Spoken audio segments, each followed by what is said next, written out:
Hi friends, welcome back. இப்போ நாங்கள் எங்கே இருக்கோன்னா கிங் ஆஃப் வெஸ்டர்ன் காட்ஸ்னு சொல்கிற ஏற்காடில் தான் இருக்கோம். இன்றைக்கி என்ன ஸ்பெஷல் டே அப்படின்னா எங்கள் ஸ்பைடியோட பர்த்டே. 2 வயசு முடிஞ்சு 3வது வயசு ஸ்டார்ட் ஆகுது. ஃபர்ஸ்ட் பர்த்டேக்கே நாங்கள் டிசைட் பண்ணதான் கேக் கட்டிங் இருக்கக்கூடாது, அதே மாதிரி நம்ம இருக்கிற ஊரில் இருக்கக்கூடாது, வெளியே எங்கேயாவது அவங்களுக்கு கூட்டிகிட்டு போய் நிறைய மெமரிஸ் நம்ம அவங்களுக்கு கொடுக்கணும் அப்படின்றதுனால தான். ஸோ செகண்ட் பர்த்டே ஏற்காடு வந்துவிட்டோம். வழக்கம் போல் காலையில் ஷேர்வராயன் டெம்பிள் போயிட்டு அங்கே சாமியெலாம் கும்பிட்டுட்டு இங்கே கன்ஷாட்லாம் இருந்துச்சு, இதெல்லாம் ட்ரை பண்ணிகிட்டு இருந்தோம். கொஞ்சம் பரவாயில்ல அப்படின்ற மாதிரி விளாண்டுட்டு கொஞ்சம் நேரம் அப்படியே வந்தோம். ஸ்பைடிக்கு வந்து எப்படின்னா இந்த பெட்ஸ்லாம் ரொம்ப பிடிக்கும், பேர்ட்ஸ் இதெல்லாமே பயங்கரமாக பிடிக்கும். ஸோ அங்கே பார்த்தோம், அங்கே பீக்கு பார்க்குன்னு ஒன்று இருந்தது. அங்கே வந்து இந்த பெட்ஸுக்கு நம்ம பேர்ட்ஸுக்கு ஃபீட் பண்ணுறது, அப்புறம் நிறைய பெட்ஸ்லாம் இருந்துச்சு, ஆஸ்ட்ரிச் அது மாதிரி நிறையா இருந்தது. ஸோ அங்கே கூட்டிகிட்டு போனோம், பயங்கர சந்தோஷப்பட்டாங்க. அவங்க கையில் ஃபீட் பண்ணல, எடுத்து கீழே வச்சாங்க, அதையும் வந்து பேர்ட்ஸ்லாம் சாப்பிட்டுட்டு இருந்துச்சு, ரொம்ப ஹாப்பி.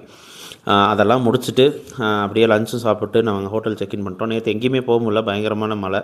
ஸோ இன்றைக்கி தான் முதல்ல வெயில் வந்தோடனே நாங்கள் வெளியே கிளம்பிட்டோம். நம்மளுக்கு என்ன தான் பர்த்டே, குழந்தையோட பர்த்டேனாலும் ஃபஸ்ட்டு நம்மளுக்கு பர்த்டேன்னு ஞாபகம் வருது என்ன வரும்னா, ஹாஸ்பிட்டலில் அந்த லேபர் பிரெயின், அதிலிருந்து இவங்க மீண்டு வந்தது, அப்புறம் 3 மாதம் 6 மாதத்தில் சரியாயிருன்னு இவங்க சொன்ன பொய், இதெல்லாம் தான் ஞாபகம் வரும். உங்கள் குழந்தைகளோட பர்த்டேனா உங்களுக்கு என்ன ஞாபகம் வரும்னு மறக்காமல் கமெண்ட்ஸில் சொல்லுங்கள்.